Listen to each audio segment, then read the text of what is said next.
بسم اللہ الرحمن الرحیم۔ ایک دن حضرت ابراہیم علیہ السلام کو اللہ کا یہ پیغام ملا کہ اے ابراہیم، اپنی بیوی ہاجرہ اور اپنے دودھ پیتے ہوئے بچے اسماعیل کو لے کے عرب کے صحرا چلا جا، جہاں کوئی بھی آبادی نہ ہو۔ تو بس اللہ کے نبی حضرت ابراہیم علیہ السلام اللہ کے حکم کو تسلیم کرتے ہوئے اپنی بیوی ہاجرہ اور اپنے پیارے بیٹے اسماعیل کو لے کے صفا اور مروہ کے درمیان آ پہنچے، جہاں اس وقت نہ کوئی انسان تھا نہ پرندے۔ تھوڑی سی کھجوریں اور تھوڑا سا پانی مشکیزے میں رکھا اور واپس جانے لگے۔ اتنے میں بی بی ہاجرہ آپ کے دامن کو پکڑتی ہیں اور کہتی ہیں، اے ابراہیم، آپ ہمیں یہاں کیوں چھوڑ رہے ہیں؟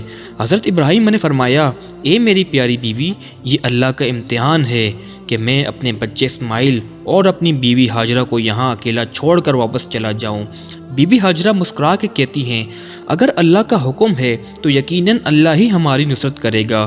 یہ سن کے حضرت ابراہیم وہاں سے رخصت ہوئے اور فرمانے لگے، اے اللہ، تیرے گھر کے پاس جہاں نہ پانی ہے نہ کھیتی، میں اپنی پیاری بیوی ہاجرہ اور اپنے پیارے بیٹے اسماعیل کو چھوڑ کر جا رہا ہوں تاکہ تیرا گھر روشن ہو جائے اور تیری عبادت سر عام ہوتی رہے۔ اے اللہ، لوگوں کے دلوں کو ان کی طرف مائل کر اور ان کے لیے ان کے رزق اور پانی کا انتظام کر تاکہ یہ تیرا شکر کرتے رہیں۔ بی بی ہاجرہ بچے کو دودھ پلاتی ہے اور جو تھوڑا سا پانی آپ کے پاس موجود تھا وہ اللہ کا نام لے کے پیتی رہتی۔ جب مشکیزے کا پانی ختم ہو گیا اور کوئی بھی غذا آپ کے پاس نہ بچی تو یوں آپ کا دودھ بھی خشک ہونے لگا اور پیاس سے آپ اور آپ کا بچہ تڑپنے لگا۔ تو آپ کبھی صفا کی پہاڑی پہ چڑھتی ہیں، دور دور سے دیکھتی ہیں کہ کہیں آس پاس پانی تو نہیں، اور کبھی صفا سے اتر کر بدن وادی میں پہنچتی ہیں اور اللہ سے دعا مانگتی ہیں کہ اے اللہ، یہاں کوئی انسان نہیں، نہ پانی ہے نہ غذا، ہماری مدد فرما۔ آپ نے اپنے بیٹے اسماعیل کو اس بنجر زمین پہ لٹائے رکھا تھا اور کبھی صفا کی طرف دوڑتی تو کبھی مروہ کی طرف، اللہ پاک سے بار بار دعا مانگتی۔ بی بی نے 7 چکر صفا اور مروہ کے درمیان لگائے اور اللہ پر یقین رکھا کہ اے اللہ، ہمیں یقین ہے تو مجھے اور میرے بچے کو اس مصیبت میں تنہا نہیں چھوڑے گا۔ تو بس اتنے میں آواز غیب آتی ہے، اے ہاجرہ، اللہ نے تیری دعا قبول کر دی اور آنے والی نسل کے لیے تیرے اس امتحان کو ہم یادگار رکھیں گے۔ دیکھ تیرا اللہ تیرے اس بچے کی پیاس کیسے بجھاتا ہے۔ بس جہاں حضرت اسماعیل تڑپ رہے تھے ان کے قدموں کے پاس اللہ کا امین فرشتہ جبریل امین آتا ہے اور اپنے پر زمین پہ مارتا ہے، اللہ وہاں سے ایک چشمہ نمودار کرتا ہے۔ بی بی ہاجرہ پانی کو دیکھ کے اللہ کا شکر کرتی ہیں اور اس چشمے کے چاروں طرف بند باندھتی ہیں۔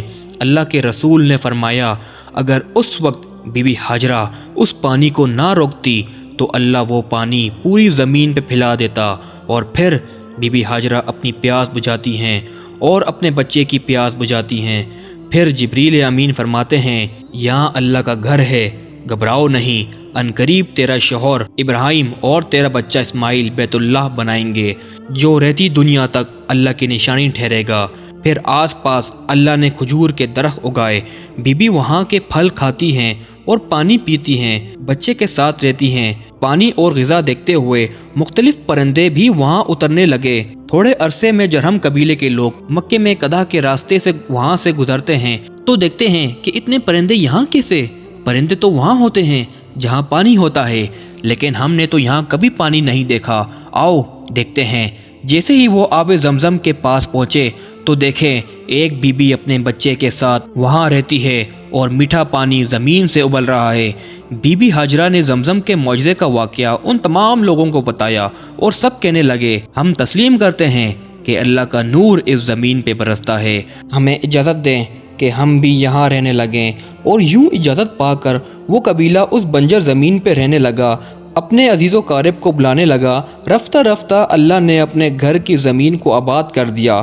پھر اللہ حضرت ابراہیم کو حکم دیتا ہے کہ جاؤ ابراہیم، جہاں تو نے اپنے بچے اور بیوی کو چھوڑا تھا وہاں میرے گھر کی نشانی کو واضح کرو۔ یوں حضرت ابراہیم اور حضرت اسماعیل نے خانہ کعبہ کو تعمیر کیا آج بھی اللہ کا گھر وہاں آباد ہے، اور جو جو وہاں جاتا ہے بی بی ہاجرہ کے اس امتحان کی یاد میں صفا اور مروہ کے درمیان دوڑتا ہے۔ بے شک اللہ اپنے نیک بندوں کے امتحان کو آنے والے انسانوں کے لیے سبق رکھتا ہے، تاکہ ہر انسان یہ جان لے کہ اللہ مصیبت میں اپنے بندوں کو تنہا نہیں چھوڑتا۔ اے اللہ، ہر انسان کی دعا بی بی ہاجرہ کی طرح قبول فرما، آمین۔ اگر آپ کو میری یہ ویڈیو پسند آئی تو اسے لائک کریں اور میرا چینل سبسکرائب کریں تاکہ میں اور اس طرح کی مزید ویڈیو بنا سکوں۔ اللہ حافظ۔